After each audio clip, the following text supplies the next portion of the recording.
So I sidetracked you. We were talking about 3D printers. Oh yeah. So I want to add another one. So that I'm thinking about that one. The issue is it's just, it's a big investment if you're not 100% sure. And I was beyond 100% sure when I got that Taz. Yeah. And I got it from It Works 3D refurbished. So that made me feel even better because you think like, Jackie, wouldn't you want a brand new one? No. Read the reviews. I wanted one that had been corrected. Yeah, sometimes refurbs are better because they've been fixed. Yeah. And you can get the warranty, the factory warranty stuff with it. And they were great. I had one issue with it and I called them and they walked me through it and it was amazing. And everything else I've done it completely with just the guidebook that comes with it and the maintenance steps. 3D printing is really easy as soon as you, like we've talked before, you decide to have that relationship and like learn the 3D printer. Yeah, and for me, that's kind of been like one of the barriers is that I obviously know a ton of people that have 3D printers. Yeah. But because I know a bunch of people that have 3D printers, I know what it takes to get into it, which is that it has a learning curve it's like a classic car. Everything has its own little tweaks and quirks and things. Yeah. And you kind of have to learn like a whole new discipline to be able to, or to be able to make, and because even if you get a 3D printer that is fully assembled and sure, it'll print straight out of the box, but will it print exactly the way you want it to straight out of the box?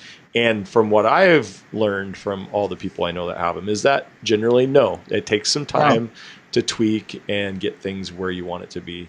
And for me, it's just that time and one, the money investment, and two, the time investment of just really spending the time to do that is, get your camera to refocus. It'll focus. It will. There you go. It was like in your mic. It was like it was the mic. Was so for me, that's just been kind of the barrier. The other is I suck at 3D modeling. Well, see, I have not done any 3D modeling. I completely rely on Jill. And like Jill, we've talked about Jill moving out here, and she's like, as crazy as it is here, she still seems like she wants to move, and she has 3 printers of her own, so like that makes me happy. But I'm hoping to like just sit behind her and learn because she's one of the best 3D modelers I've seen on the internet, and to have that like genius sitting in front of me and I could just sit back. I really want to get her on the show. I know. Well, she's on like the world's weirdest sleep schedule right now because I thought like maybe I could grab her today, but she's been going to bed at like 6 a.m. Oh, and she's doing a project that is the stuff of legends. It's crazy, and she's like painfully modeling, all day, hours and hours and hours, and I figured that right now, with all the craziness of BlizzCon or not BlizzCon, but DragonCon and DragonCon and BlizzCon, like all around together. Oh, and PAX West. Yeah, and I mean, it's like all the big cons. It's like there's big cons beginning of the year, big cons end of the year. All the big cons are coming up. I just figured she's super inundated. Like the two of us, we've been really busy too. Even though I really haven't been prepping for cons, although I need to be because I'm already behind. My next con is Rose City Comic Con, which is in Portland, the weekend after BlizzCon or DragonCon. So, oh man, that reminds me. I need to contact Emerald City because I really want to come out next year for the con. Yes, you need to. Isn't it like February? March. March. Okay, yeah. I got it. First week of March. First week of March. Yeah, if not already. They'll book I bet if not already. So I'm gonna have to contact them because I really want to make sure that I get to come out to that side of the country that I've never been and do some cool stuff. But and maybe someday I'll make it to your side because we're like a complete opposite. I know. If you're going to DragonCon, then maybe next year I'll go to DragonCon. Maybe. DragonCon is problem is just it's so dang expensive for me. Yeah, it is. Yeah. Well, splitting a room isn't that bad, and like filling it. So we had some people drop out of the room that we're staying in, and everybody. It's easy to find a spot. Yaya actually has an employee that's now staying with us, and so she's paying us for the split. So it's like everybody needs room space, and the Marriott's like such high demand that like you can find lots of people to split it with. Well, I actually had a room offered to me, but. It's just the timing of everything. The flight is a lot for you too, as opposed to me, or I could drive down. Yeah, it costs me. It's like $600 or $700. It's a lot. Yeah, it's a lot of money. That's a lot of swords I have to sell, and I don't want to make any more swords. Oh yeah, I don't blame you. Yeah, dude, that would be painful. Oh. I got to finish my Lando costume. It's just like sitting there waiting to be painted. So That's a nice thing about waiting for things to cure as of lately, because a lot of things are getting like resin and stuff. So I'm able to kind of do something else. Like right now, all the things are hanging downstairs, and they're probably just now about getting to the time where I can start to like prime and sand. But I'm letting things really cure before I go messing with them. But it's just, I'm out of filament. I didn't order enough filament for my May tank, and that kills me. Not having my printer going, it's like so sucky. So it might be at the post office, which I may have to go get. But could be. I'll be happy to be. Do you have a favorite filament supplier you're working with, or? I order from Matter Hackers because they have the reward system. A lot of my friends have been buying like cheap filament on Amazon and stuff, but I have had such success with their engine, the copolyester blend is really great for like anything that's a dome shape. Is amazing, and then just like their regular PLA and gray is so great, and I don't have any issues with it on my printer. I was going to say Alicia, our Vert Vixen, as most people know her, really likes the Matter Hacker stuff a lot. It's fast too. You don't pay shipping, and it's here in 2 days. Like that's really good for me. Wow, that's really good for you. And they have a reward system, so like every time, like I just ordered something, got $7 off right then that I could use, and it's like, why not? Wow, that's cool. That's cool. I missed the printer. I need to have it printing. Something else. I got a bunch of stuff I want to. Let me see what else I want to talk about. Okay. That's the thing I talked about. I got a new RZ mask. Did I ever show you the RZ masks, the dust collection masks? Are they the kind of like cloth looking ones? Yeah, they're like a neoprene, and they have a filter in the inside. I got a new one. I love those masks, but my lining and the neoprene came off. I've really used it a lot, like in the last year. It's had some pretty heavy use, but I love it so much. I got a new one, and they've got. I saw they had they have other styles than just like the ski mask style. They have these like mesh ones that apparently like let you breathe more. So I'm gonna order one of those to try too, just because it gets hot in the summer. Like any kind of dust mask gets hot, but if I take that out, I mean, nothing's worse than a respirator outside, though. Oh my gosh, so hot! Like I get so sweaty, it's crazy. My face, like you don't even realize how much you can sweat right through here. Oh, it's just gross. It's just totally gross. I agree. I bought disinfecting like respirator wipes. Because I was so nervous about what it was probably doing to my skin. Oh yeah, I never thought. I mean, like with my respirator, I will wash it every once in a while because I know that bacteria and stuff get trapped in there. Yeah, anything around your mouth. So never thought about there being like actual wipes for it, though. Yeah, I just bought like a box you can mount on the wall that has like individual dispensers, and there's a wipe for everything nowadays. There is a wipe for everything. They got earbud wipes and stuff, so I could probably use that for that as well. And then what else? I had something else I want to talk about. Oh my gosh. So when I turn the heat on, I live in a damp area, really damp. Mold is a problem here. Well, I had the heat on to help cure the smooth on or the Nintendo props, and a couple of my pieces that were up here that were coated in Flexbond or Mod Podge got mold spores in them. Really? Yeah, they had like the start of so like this is a brand new building. Yeah. There's no water damage. There's not even water in this building. Yeah. It's very clean. And when the heat was on, because it's so damp in here, and it's like, it's just like mold spore time of the year, like mold's growing like crazy. Oh yeah. It's only dormant when it's cold, so it freaking got mold spores on it. So like I have mold killer because we have to have that kind of stuff around here, and I sprayed it down. By the way, bleach doesn't kill mold. That's not true. So make sure you get mold killer if you get mold in your house. It just bleaches out the spores. So you just have really clean spores. Yeah, it's ridiculous. Like, we get flooding here, and people are like, "Oh, but I don't see the mold." And the next thing you know, they have black mold behind their water heater or something. So, yeah, around here, do you have mold, like exterior mold problems too? Yeah, I'm looking at it right now. We have to get you have to get things bleached out or molded out. We call it all bleached out, but it's not bleach. Yeah, because the same thing with the Seattle area. Mold grows on everything. Yeah, it does. It's a natural. It's like a way of life here. Like we have shingles and stuff, like outdoor wood shingles, and they have mold. And the worst part is our doors in the inn. It's very windy here, and the wind blows straight off of the marsh, so it's like spore central. Yeah. And our front door gets. I just cleaned the side door, and the front door had been repainted in April. It just now had mold spores on it again. That fast. Crazy. So what'd you do with what did you do with the mold on the? I sprayed the two pieces down and just sprayed it with the killer and wiped it down. Luckily that didn't affect it. They weren't painted yet. It was just the primer. It was just. They're old pieces. Yeah.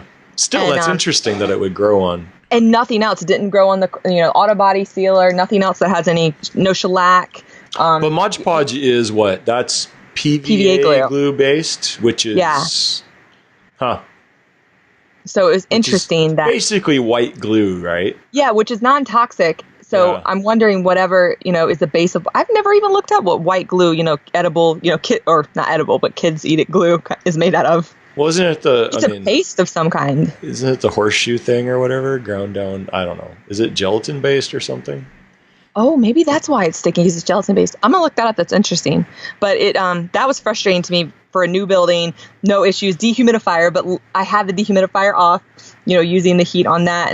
Or one of them was on, but one was off. And it was just a bad idea all around. And I'm just stupid for doing it. Just really dumb. Bad I just can't believe I did it. And I came up here and I was like, what? I can't believe I had these mold spores. It sucks. So yeah, that really sucks. I got it before it got bad. Mold's bad juju anyway, so yeah, and I'm freakish about it. I can't stand, if I think there's going to be mold somewhere, I don't know. That's why I got such nice dehumidifiers for this building, because that was a major concern, because the house has had mold. We had mold underneath of the house and had to get our entire foundation redone a year and a half ago, and that was terrible. Cost an arm and a leg. Oh yeah, I have no doubt whatsoever. And it's sealed off now, and there's a permanent dehumidifier under the house. Wow. And that was a scary thing as an adult. That was an adult thing to deal with. Yeah. I could not believe it. What? I have to spend how much on that? Yeah, like a car. And because the house is so big, and they and it had to be sprayed and killed everything, and the floor was spongy in one spot. That's how I knew something was wrong. Oh, I had no idea. Yeah. I inherited this house, and so I thought, you never think, unless you buy a home and they're inspecting it. When you get one, you're like, well, I don't, you don't think to make time to go check all the things. Oh yeah, I didn't, and boy, was that a mistake, because all my floors in my bedroom now are crazy. Well, I have tile in one section. I have wood that my pop put down that is flaking up, and it's spongy. It's crazy, and I have to at some point make time to fix this floor. Fix it, yeah. But move everything. But the sucky thing about house stuff like that is you never know what you find when you start digging into it. Yes, and that has happened to me over and over. And especially with the old house, and that's a pretty old house, right? Well, okay, so here's the thing. It's designed to look old, but it's only 21 years old. Oh, okay. I was thinking that it was Yeah, well, because it's all antique furnished, and my grandparents designed it to be like an old Outer Banks house, but gotcha.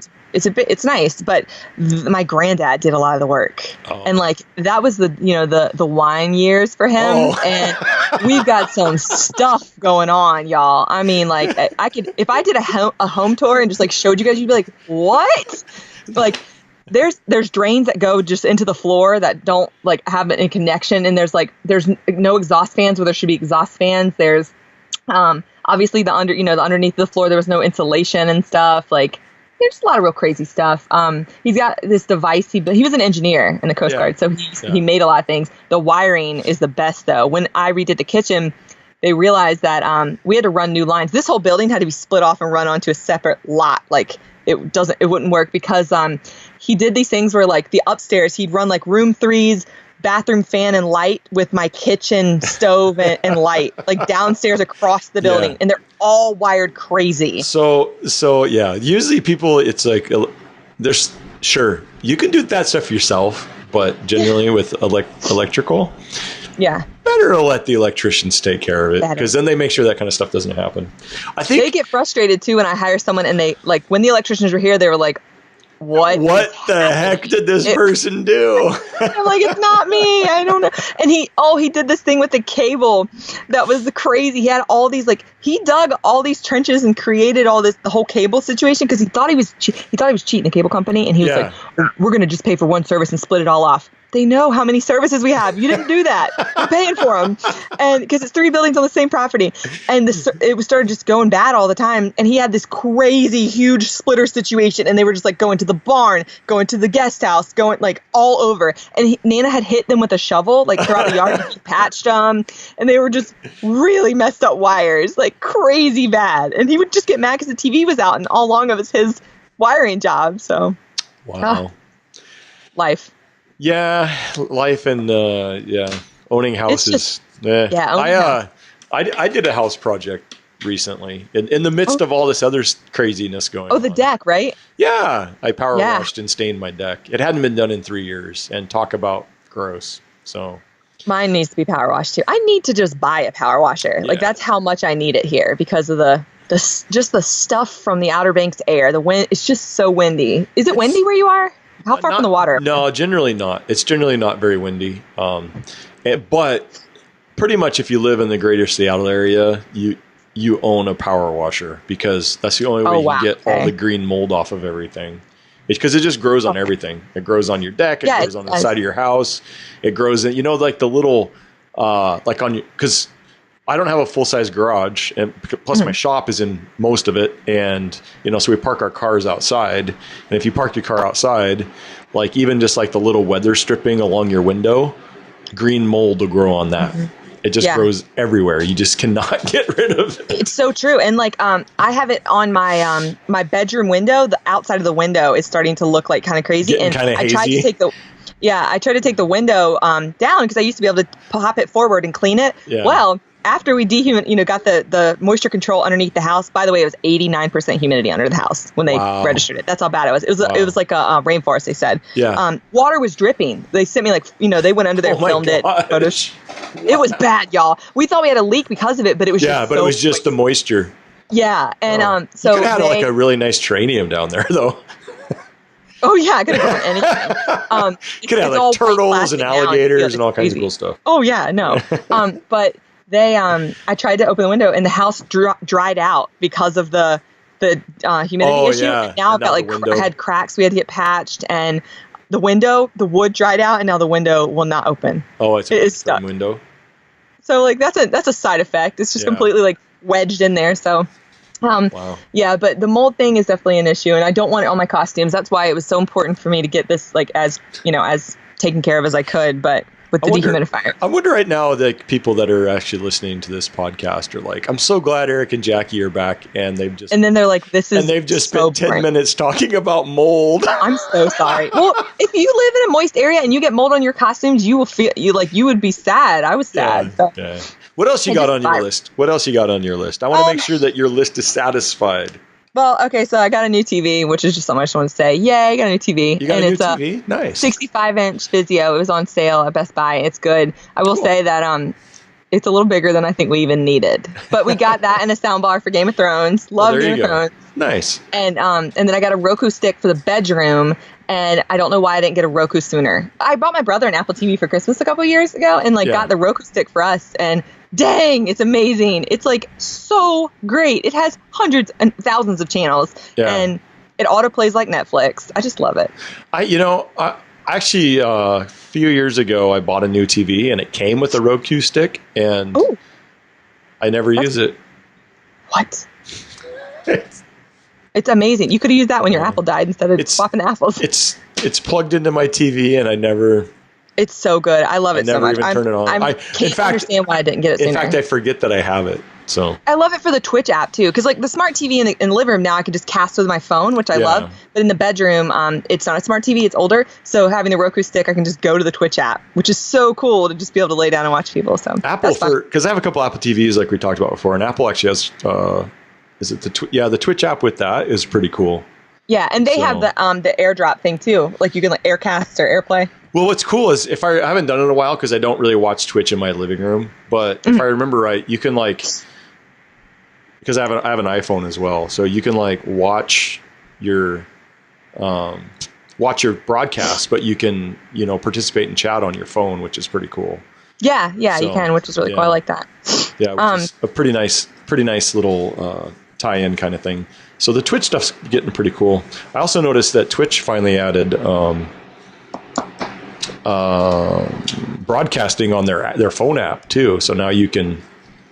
Oh wow, that's cool! I didn't realize that. That is really cool. So now you can broadcast straight from your phone, just like Facebook Live. Yeah, they must have done it because Facebook's added it to Instagram and itself, and Twitch was falling behind a little bit because they redid their whole app and then added broadcasting too. So I follow this couple called Serious Gaming, and they do a lot of IRL Twitch streaming, and they go out to like San Diego Boardwalk and they go golfing. So like they are definitely streaming from their phone. I didn't even think about that. Of course, of course you could do that. But that's cool. I wanted to mention something else about my about a lot of people talk about makeup stuff lately because Dragon Con's coming. Oh yeah. And I love makeup, as you know, but a lot of guys, I've seen a lot of guy friends post like, I sweat. I don't know how to get this to stay. I can't like I touch my face. It comes off. I touch my arm. It comes off. I touch my phone. It comes off my phone. Okay. So if you're doing your body or your face, it doesn't matter. Use green marble sealer.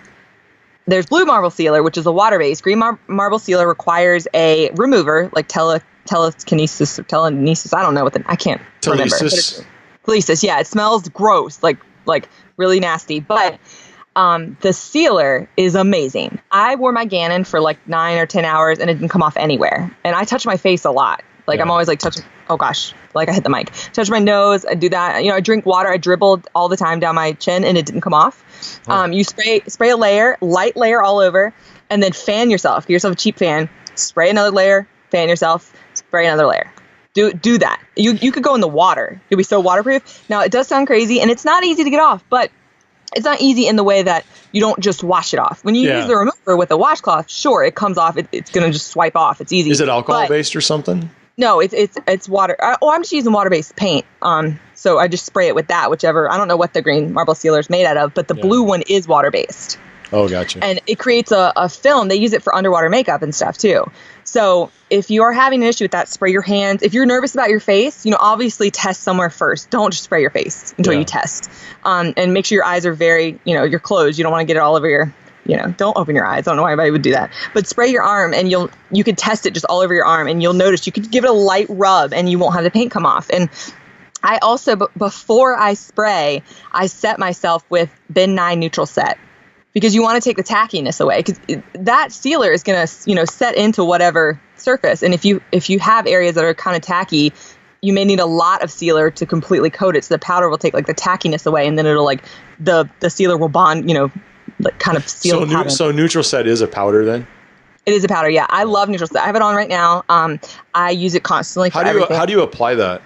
I have a triangle, big triangle like sponge, just like a buff sponge. It's like a powder puff. Like I just okay. Like a puff. Pylon makes it, so it's like it's triangle because that way you can get like right up in here. Yeah. And I just powder it all over. Make sure that you hold your breath or fan yourself after because no powder should go near your lungs. No talc, no baby powder, nothing. It is dangerous. And when I say that, like makeup companies. It's been around for years, but it is very dangerous. Like talc, it's proven that powders like that should not get into your body. So I always try to warn people. Like if I do someone's makeup, I'm like, hold your breath. I powder them and then I fan it right off as fast as I can. So just because, we've been using it for years, but it's just not a good idea to use a lot of it. But that sealer, that green marble is amazing. And if you have a sweat problem, like I have friends that sweat like really bad on their forehead, it just beads up. Use the Miron, it's like no sweat stuff. It's like Richard Nixon fixing kind of sweat stuff. Like it'll completely close the pores. So again, not something you're using for everyday makeup. Great for a con that's 95 degrees. So you're going to sweat out of your armpits. The sweat is going to come from somewhere else. Prepare yourself. But if you're shutting off that area essentially. And then barrier spray as well is another thing. But I don't prefer the barrier spray because But barriers before makeup, right? Barriers before makeup, but so it's like priming. Yeah, and that's it. I guess people use that I have it, but my makeup doesn't sit on it well. Yeah, I don't like it. Like I get all kinds of side effects because I have oily skin underneath of it, I guess. And I was gonna say, from what I know, it really depends on what what your complexion is and what the base of your skin's like. And for some people it works great, and for others it makes it harder to apply makeup. Yeah, it was harder for me. So I definitely I do my makeup like normal, and then everything is like a barrier on top of it. You know, so it's and I have had stuff just last and last and last, and I'm definitely somebody that is, if anybody, I get stuff all over everything. So if I can be sealed up, then you definitely can. So yeah.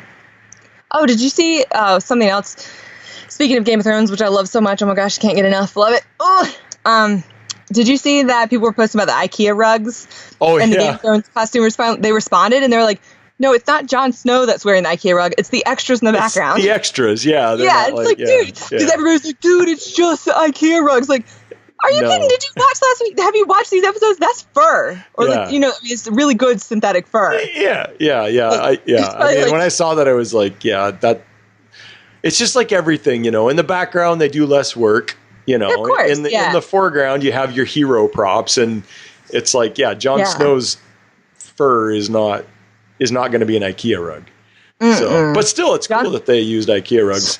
I don't know if it's real or not because I didn't click on the link, but I saw a post about that IKEA responded by making like a little tutorial in their IKEA furniture style.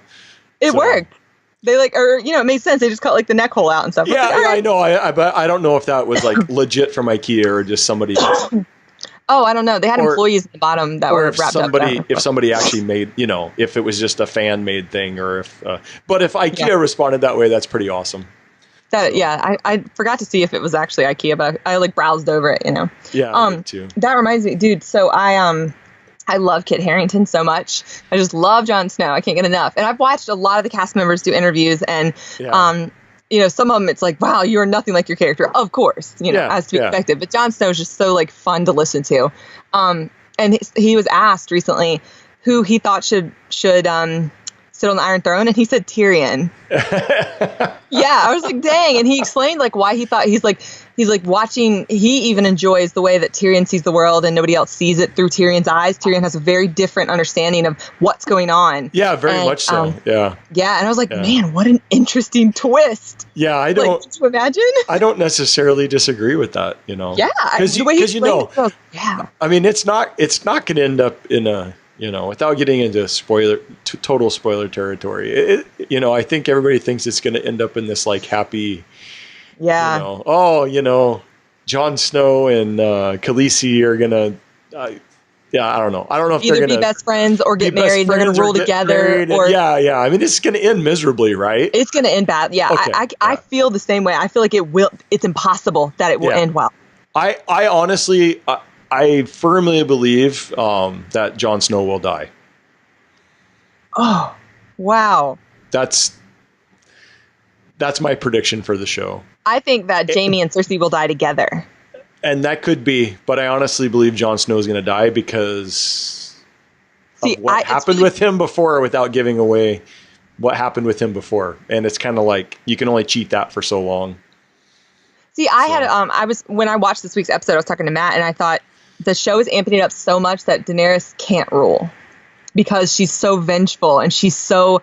I love Daenerys, and I've always rooted for that character. But she's different. It's not going to have a fairy tale ending of her ruling Westeros. No, I have a feeling I have a lot of theories. I posted on Facebook before asking what some of my friends thought, and I have a lot of theories. One theory is is that a few people survive, and they're just kind of restarting, and the world is frozen over, and there is no ruler because there's no more kingdom to be ruled, kind of thing. I don't know what the final how horrible would it be if they all lost and the White Walkers just took over. And I had another dude, I know, but then I was thinking this low key, I have obviously all my theories are far-fetched, they're not going to happen, but I like to think outside of, and I was thinking, you know how Arya mentioned she wants to see what's beyond Westeros? Yeah.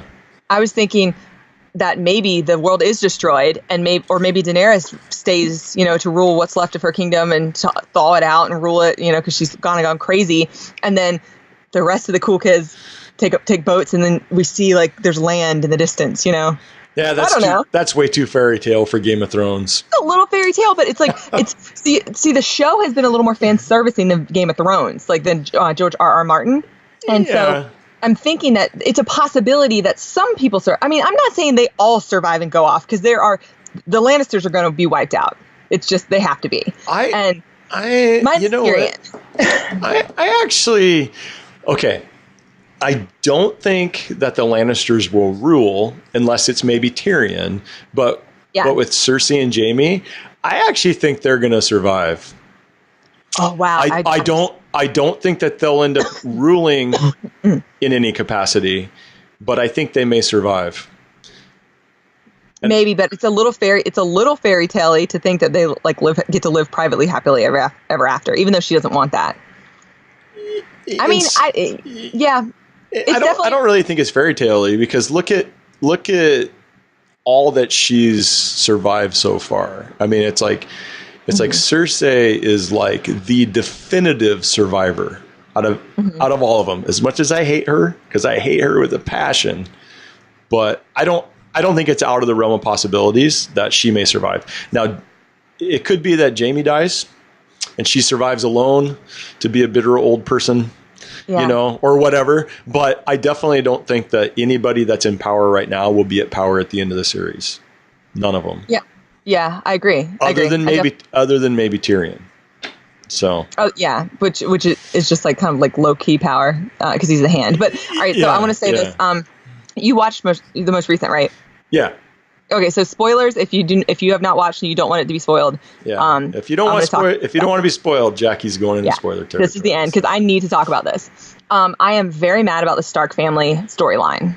Oh, how come? I do not enjoy it at all. I feel like it is just unnecessary and ridiculous. So I think, and you guys, it's fine to disagree with me. I'm not somebody that my opinion is Bible. Y'all can totally have your theories. I'm down for that. I just want to tell y'all how I feel. So there does not, obviously Littlefinger's up to something. It's super ambiguous, but we can all guess what he's up to. Something, he wants to rule something, rule through Sansa or the like. And, we have seen the Stark family be so destroyed and so messed up. And it's like, it was nice to get to see people we already know Bran's a little crazy and it's never going to be the same relationship. But finally, we're seeing some sisters that, didn't really get along at all. And Arya had a really bad opinion of Sansa when they were last split, but they're reunited. It's like, instead of nitpicking and pitting these two sisters against each other, which is just so like badly unfolding because they're like, making us believe that Arya is so dumb to dislike Sansa because she finds that letter that, to not think, oh, was she forced by the hand of the Lannisters? Probably. But we're supposed to think that Arya's seen the letter and thinking, Sansa's so bad Sansa, I hate her. Like, I don't know. It's just the whole thing is coming off a little soap opera-y and a little forced is how I feel about it. And unnecessary. Yeah, I don't necessarily disagree with you, but I do think that Littlefinger, he doesn't have much of a play at this point, other than keeping the sisters at odds with each other, so he can and that's what he's doing. So he can continue to weasel his way in between the two of them to keep what little power he has left. So I don't know. Right. I mean, it obviously makes sense that is what they're doing, but to me, I just dislike it. Yeah. I wish that there was another way they had gone about Littlefinger. Like, I get Littlefinger's bad. I get they want to have him be a villain. They want him to try to rule, but like the world's falling apart. Yeah. And we don't need to, like, the Stark sisters fighting is just it's just boring to me and a little just catty and just not necessary. And I also actually think that it's a double fake out. So that's what I'm hoping for, because I was sitting there thinking, I go both ways with it. And I think I hate this. I even hate the way it's presented. But even if it does come out to be a twist where Arya's like, they kill Littlefinger off or whatever happens, I don't know. It still was just like, I didn't really enjoy the whole build up to it. I would have liked Littlefinger to have like manipulated some way into like having himself marry Sansa and like rule that way, and then like Jon Snow kills him. Oh, I still think that's what his angle is. I think he's right. Yeah. I think his angle is keep Arya and Sansa at odds with each other.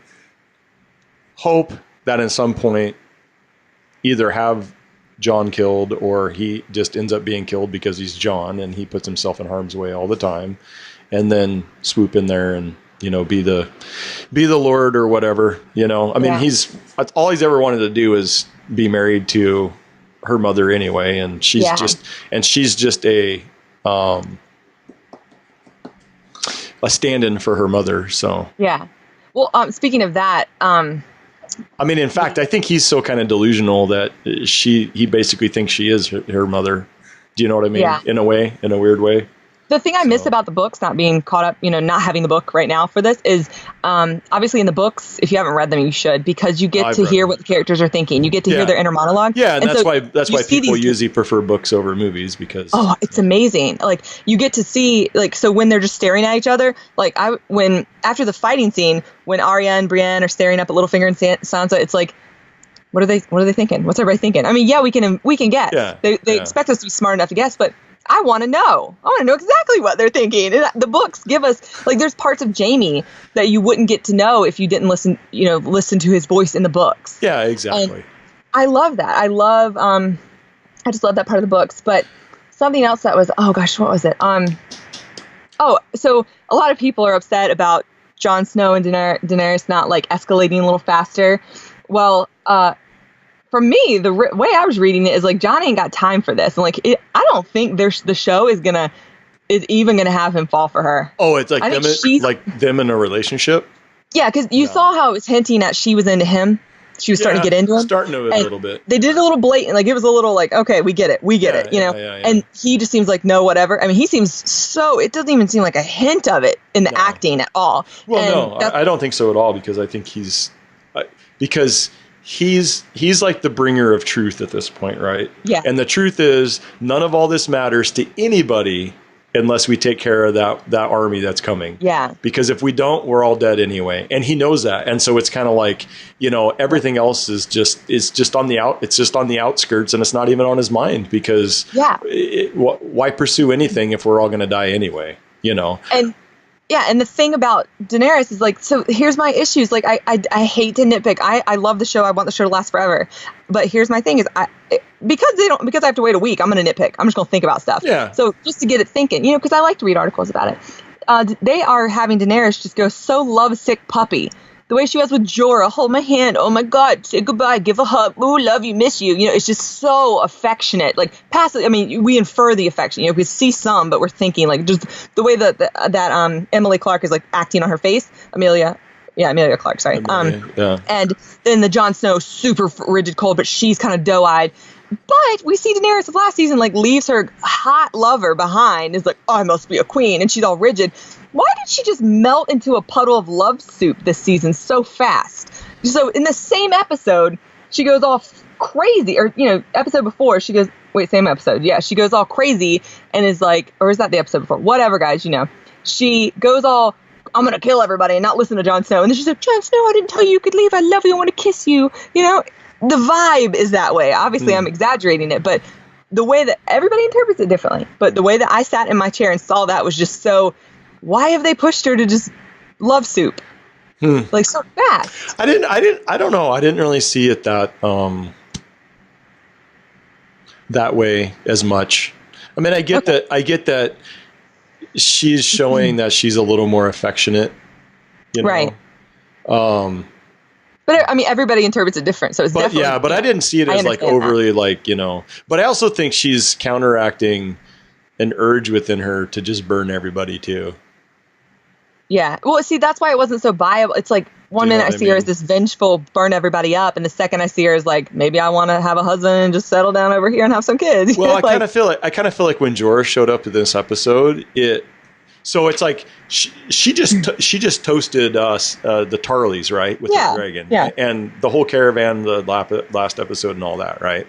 And so she's been getting, and for the most part, her motivation has been to free the slaves, to do this, to give everybody a free Westeros or whatever. Yeah. But she's, in the past couple episodes, she's really starting to harness that dragon power, And I think there's something inside of her that really, even though she's not going to admit it, I think there's something inside of her that really enjoys it, and maybe she can't not take pleasure from. Yeah, right? Yeah, I feel that way too. Because she's always kind of portrayed herself as, I only do this because it's what I think is best for my people. And I think the past 2 episodes, a couple things have happened that have awoken something in her that she's like, it's good for my people, but damn, it feels really good too. Like it's like she's getting off on it a little bit, right? And the restlessness of like it is also the evolution of what she says. So if you look at over seasons, she just says what you're saying: the slaves, the free people, everybody should be equal, love everybody, and then it evolves into I'm the rightful. Well, yeah, and you can kind of see that, and you can kind of see that morphing, right? And I think as soon as Jorah shows up, it kind of awakens something in her that has been kind of forgotten. And for the lack of better terms, he's almost kind of been a father figure to her, right? Because she's never had a father.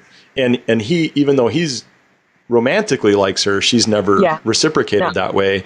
And I think it's just something where it's like all of a sudden, boom, she's back to feeling like her old self again. And so it's like all the kind of, you know, the longing, touching, and, you know, with Jorah, I just think it was like kind of like she sort of, not like she lost her humanity already, because I don't think she has, but she definitely is been flirting with something that's changing her. And then Jorah is just a reminder of where she started, you know, and his kind of lovesick puppiness towards her. So that's kind of how I see it. So like there's this real fight going on with inside of her, like old self and new self.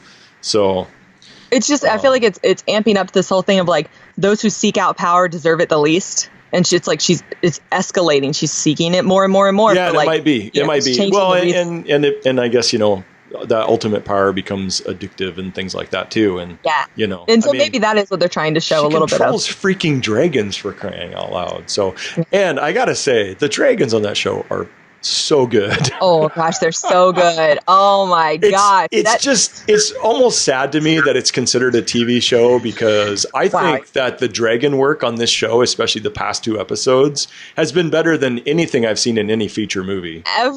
Anything ever. I mean, even better than, and up until that, I think some of the Harry Potter stuff was maybe some of the best dragon stuff I'd ever seen. And it's at least on that par, and it's like the visual effects on this show have just ramped up so much. I cannot believe how good it is. Oh, so, and I love dragons. And we finally, I mean, the payoff on the dragons, the past 2 episodes, I say, if you've never even watched Game of Thrones and you just love dragons, just watch those 2 episodes, because they have just given so much dragon wise, and it looks so good, and it doesn't look phony TV at all. It just looks. It looks better than the CGI backgrounds you can see. Yeah, like, like, every once in a while. You may notice that, and it's like, but not the dragon. Oh, no, not the dragon. So they have been, I don't know who's doing the visual effects, the CGI stuff for the dragons, though, but man. Their name needs to be at the front of those dragon episodes. Instead of the 5 executive producers, it needs to be like CGI first. It's just been incredible. I mean, it's been, I love it.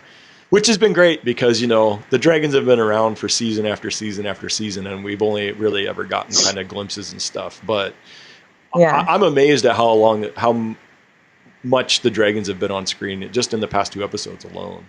So. Yeah.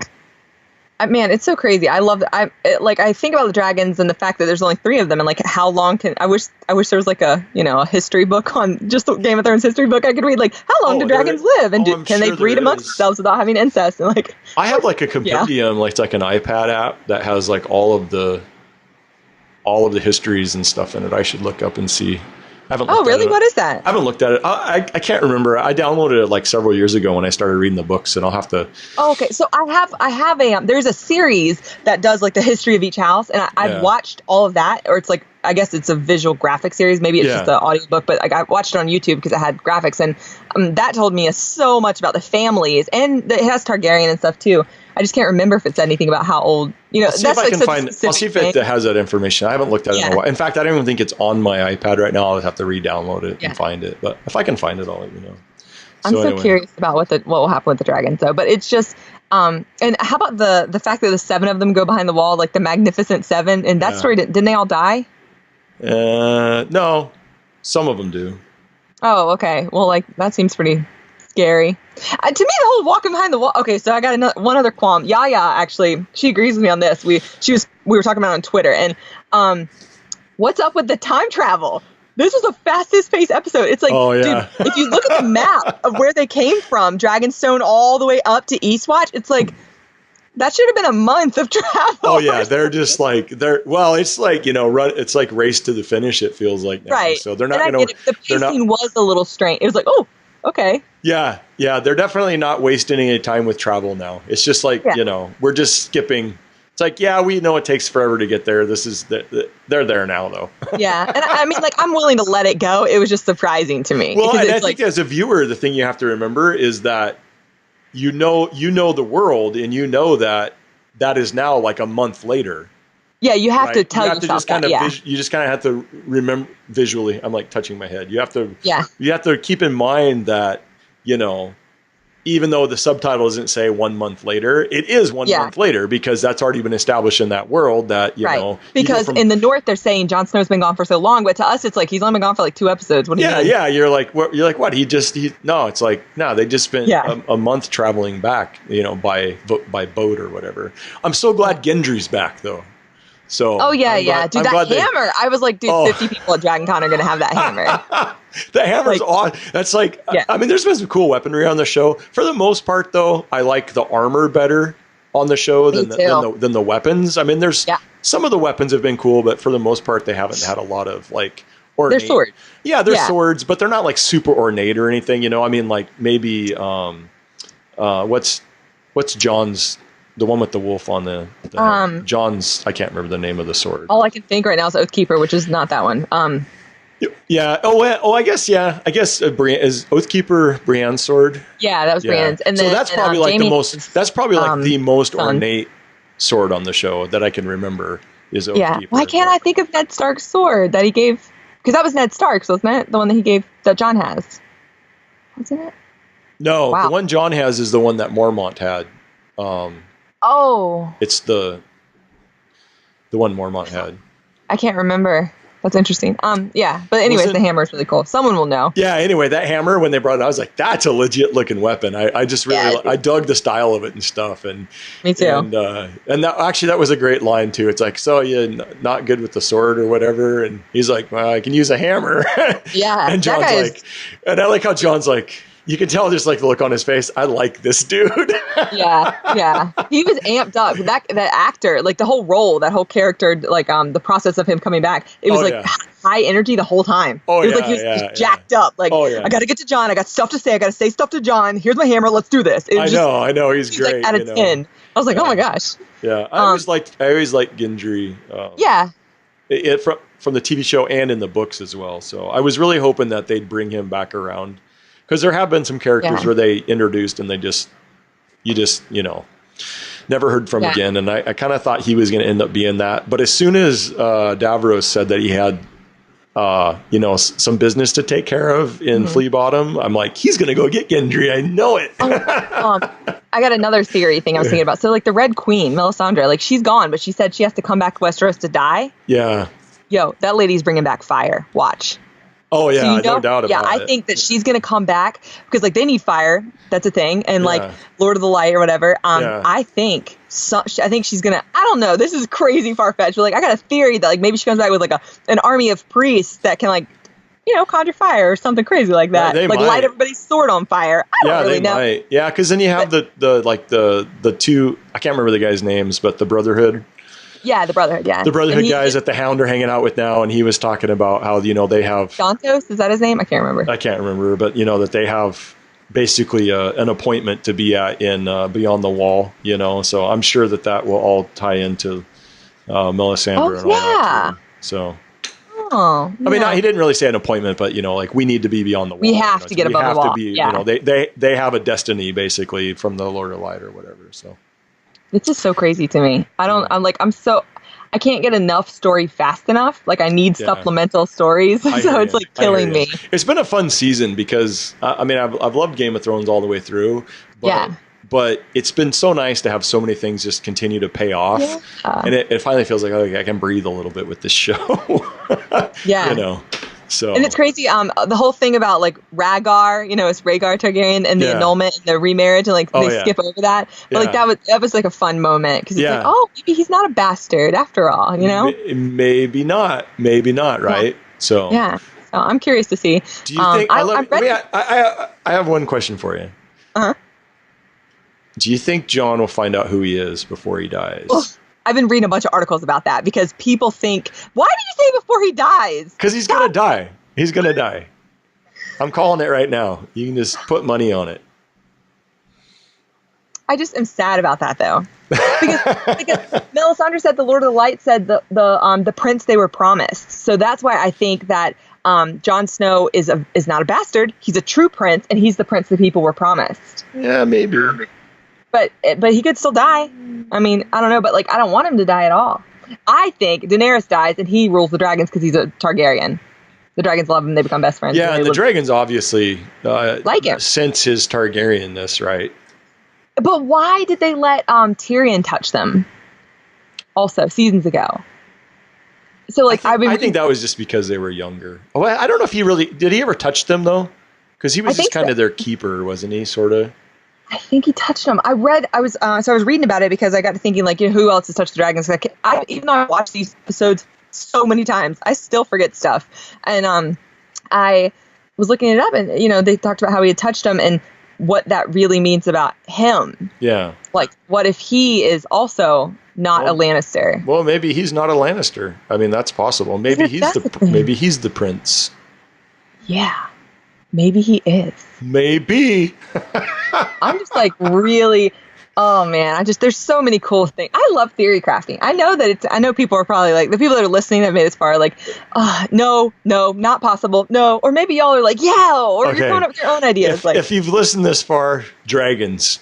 It has to be dragons, right? It has to be dragons with a Y. Dragons. Yeah, dragons. I love dragons. Well, you know what? As much as I love going on and on and on, I know you got to mail stuff because I got to mail stuff, and I can't be late. I know, and I could talk about Game of Thrones for like 6 hours. Yeah. It's ridiculous. Right. Okay. Maybe someday we'll just do a Games of Thrones fest or something. So yeah. Anyway. All right, Jackie. Okay. It's been real. It's been real good. It's been real. For the GUUD. Nice to be back for at least a couple weeks. I know. Yeah, it is nice to be back. We'll do what we can for you, people. We promise.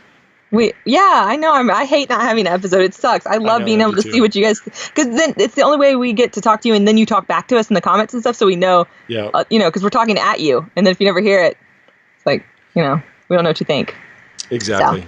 So, someday we'll have to do like a live with Twitch or something and make that work.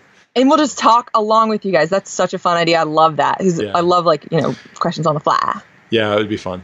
All right. So that's it. Okay, cool. All right. Okay. Okay, bye guys. Okay. Till next time. See you later on Craft and Geek.